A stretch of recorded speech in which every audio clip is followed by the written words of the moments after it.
Hello everyone and welcome to the Gunpla Network. I'm the Spicer and today's unboxing of 2002's Master Grade Shining Gundam comes to you courtesy of those fine folks over at Canadian Gundam. Canadian Gundam is your one-stop shop for all things Gunpla and Plamo here in North America.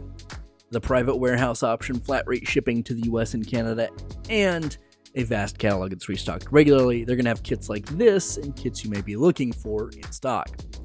When you're checking that vast catalog and placing your next order, don't forget to use the promo code Gunpla Network to save yourself 10% off. Now, I said in the little short I did when I received these in the mail that I'd not built a Master Grade this old, and that is true. This is the only Master Grade I will have ever built once I get it built that uses screws in the frame.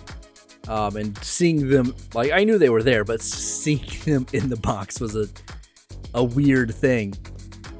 And I don't know, I'm actually pretty excited about this. I do think that maybe there is some benefit to a joint system like that. Now, of course, it is also going to be a little bit more of a pain, but it's not too big of a deal, and knowing it going in does help. Just from different pictures and reviews and stuff I've seen over the years on this thing, the one kind of big thing that will stick out to me, I think, is going to be the yellow. The thrusters on the legs, the thrusters under the forearm gauntlets and under the shoulders is going to be yellow. It's not going to be gold, and it's a very yellowy plastic yellow, which matches the rest of the yellow on the kit. So I think that's going to be a little bit of a bummer, but it's kind of what you expect from this era. Might be something I go back and paint. Usually with kits I review, once I get them built, I kind of leave them alone. Especially if I'm going to have to take things apart and do a whole thing.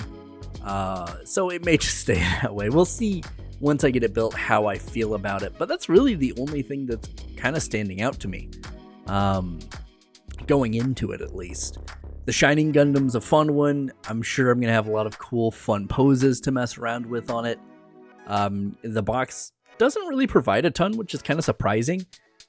Older boxes, that's how it goes, but usually in my reviews I try to replicate what the box has, so I'm going to have to go a little bit more outside of the box whenever I eventually get to that point. But just what's on the box, what's in the actual plastic runners and whatnot, feeling pretty good. I think it actually looks pretty solid. There's nothing that stands out as far as a big concern. I'm really stoked that we get a good-sized Domon figurine in this. There are two things I wish modern Gunpla would bring back. This, I don't want the tiny in-scale figurine. Give me something that's out of scale that's, fairly large, be a little easier to detail, and is cool looking, right? It'd be awesome if it was pre-painted, but, you can't ask for too much. And then, the old high-grade seed kits having Zaft logo stickers and stuff. Those two things, bring those back. Come on, Bandai, let's bring back good-sized pilot figures, unless you're gonna bring them out in Figure-Rise Standard. But outside of that, the rubberized hands and feet are gonna be a little weird, but I don't think that's gonna be a huge problem necessarily. We'll see once I actually get to it. But I'm really not going to be using this to hold a lot of things, and it really only has beam sabers. So I'm not too concerned. If it had a big beam rifle or something, it would be different, but it doesn't, so I'm not horribly concerned. The beam sabers do feel a little short, though. I will say that, now that I'm kind of going through the pictures and video to see kind of what was there.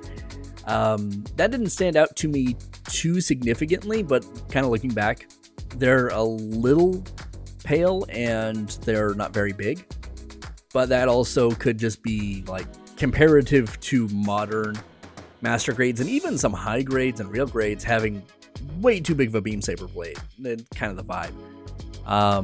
But yeah, I think it's fine. I'm not too concerned. Like I said, on my shelf, the Shining Finger is what's going to be displayed. And I imagine anyone that gets this kit's at least going to think about doing that.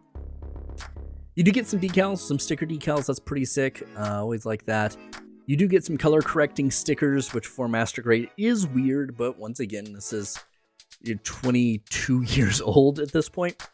And they're all black, so this would be relatively easy to paint in terms of correction. So that's not too bad. It's going to go on, I imagine, the ankle armor and the front skirts, if I had to guess. And then you, of course, get the eye stickers.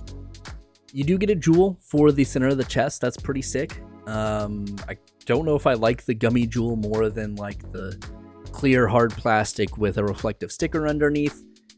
We'll see once I get it built, I guess, but it's a unique thing. This is definitely of its era. It's a little weird, but I kind of like trying new things with Gunpla.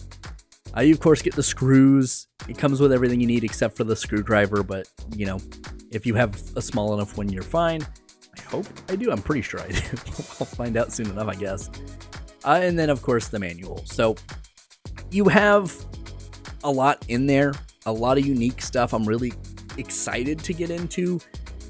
But let me know in the comments down below, if you've built this, what kind of weird quirks does it have? Because this feels like a very quirky Gundam, in my opinion. That's just going off of what's in the box, so we'll see. But yeah, let me know down below. I really look forward to you guys' input on that. And yeah, I'll have this built up and reviewed not too long in the future. So look forward to that.